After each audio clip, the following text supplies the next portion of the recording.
friends, welcome to Safety Hunts channel. Today in this video I am going to explain about the Tier 1, Tier 2 and Tier 3, what it means and what is the various type of tire in terms of for an EPC company, an EPC contractor, or for an operating company like Shell, BP, ADNOC or Aramco. What Tier 1, 2, 3 means, how they classify it for themselves.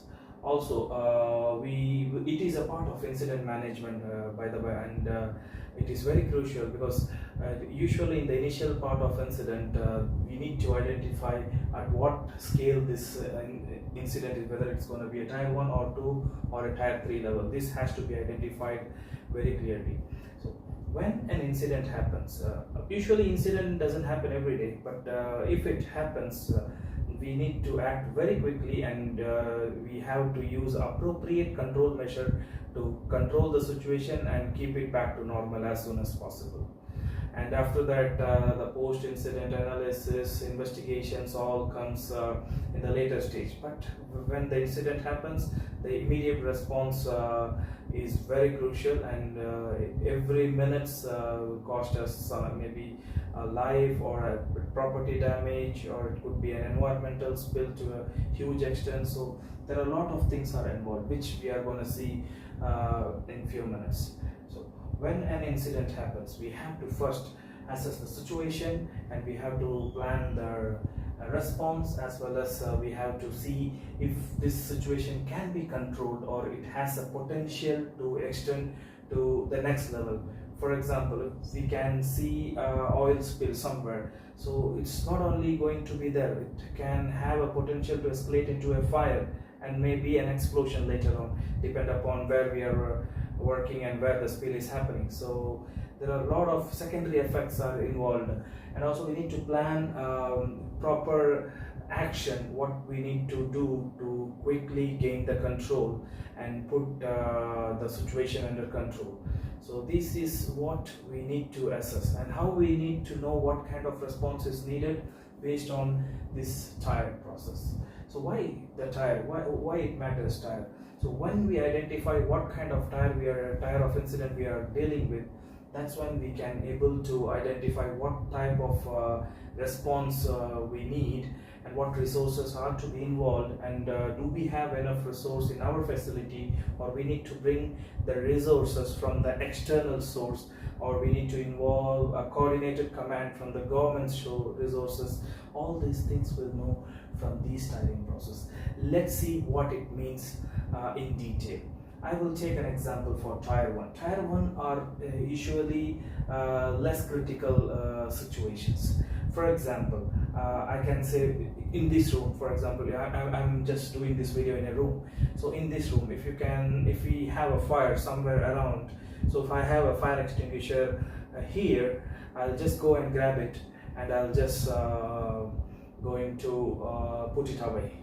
That's a Tier 1, of course. What happens when the same situation goes into an industrial level? For example, either we are EPC company or we are an operating company. EPC companies like the contracting company, which mainly works for an operating company, like in offshore and onshore, like we are developing plants, full field developments, installing jackets, decks, platforms, or we are an operating company who is responsible for extracting the crude oil. We have rigs and maybe the gas processing, refinery, petrochemical, fertilizer plants. So these plants are an examples of operating plant. So in the EPC company, when you are working in the yard or you are working in operating company. Okay, so when you work in yard, if there is a fire in your yard, and if you have a resource, a local resource, local unit inside the yard, and you are using that resource to extinguish a fire, that means it's a Tier 1. So it's a Tier 1. Now, around your yard, which is in onshore, and you have other companies nearby, and you cannot control this fire with the resource you have in your unit, that means it's tier 2. Why tier 2? Because we cannot manage the incident with the resource we have. So either we have to involve the companies around you to get the support from them, or there is a fire station in the same locality and where you are getting the support, is tier 2. And tier 3, if these two supports are inadequate to control the situation, then you have to activate the government authorities. So that's called tier 3, when the external authorities are coming from different parts of the country to support, to control the situation. That's called tier 3. That's for the EPC company when you work in the yard. For example, the same EPC company, if you are working inside an operating plant like Shell, BP, ADNOC, Aramco, wherever, if you are working, so how this tier we are gonna get it? Yes, so here the tier 1 2 will change. Like tier 1 is the resource you have it as a EPC company, what you have mobilized as part of your emergency response plan. If that is more than adequate or adequate to put the fire out, that's called tier 1. And if that is not enough, now the situation is getting out of control, so you need a support from the operating company, so that's called tier 2 here. Furthermore, if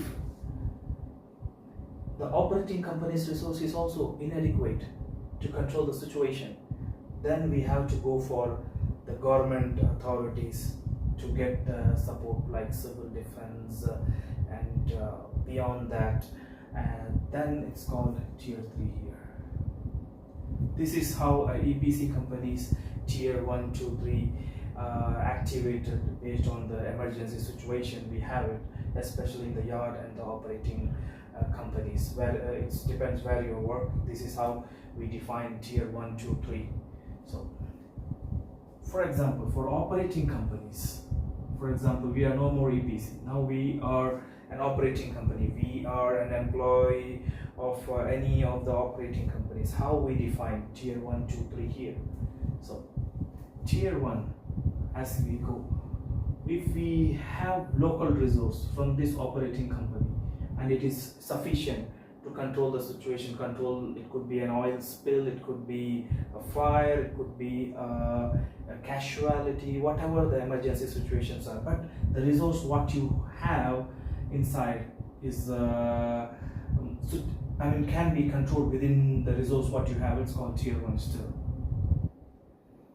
Now here for tier 2, if they have a corporate unit somewhere around, and if they are involving the sister companies of this operating company which is operating within the vicinities or in a few kilometers, if they are bringing that resource to control the situation, that's called tier 2. And with these two resources, what they have locally and what they have around their sister companies or the companies around them, if that's not enough to manage the situation, then it goes to the tier 3 level, where they have to involve the government support, which is called tier 3 again. So this is what it is called tier 1, 2, 3 based on the EPC company and operating company. Also, so in short, we can say tier 1 is with the resource. It's actually less complicated, I can say, because we can manage with the resource what you have.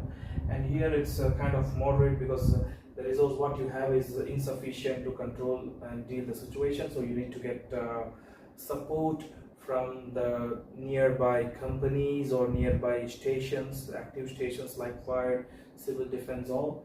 And tier 3, where you need a much larger support from the government side, where there will be a multiple, the situation will be escalated so much, so there we need to have a tier 3 kind of responses. So whatever the responses are, so it all starts with tier 1 and it goes to tier 2, then it goes to the tier 3. So we need to have a clear understanding about the situation to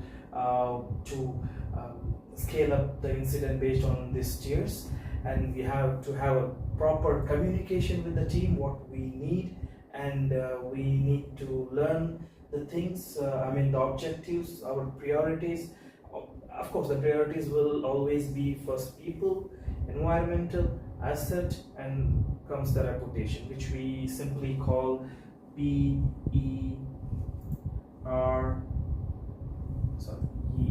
peer. P for people, environmental, asset, and reputation.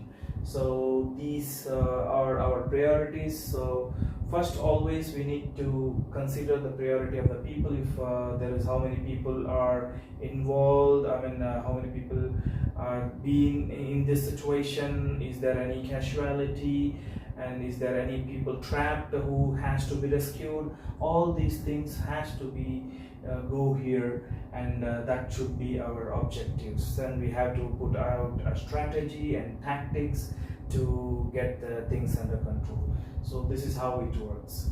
So I believe you understood the situations about how to deal with the incident response based on each tiers, who's the action parties for each tiers.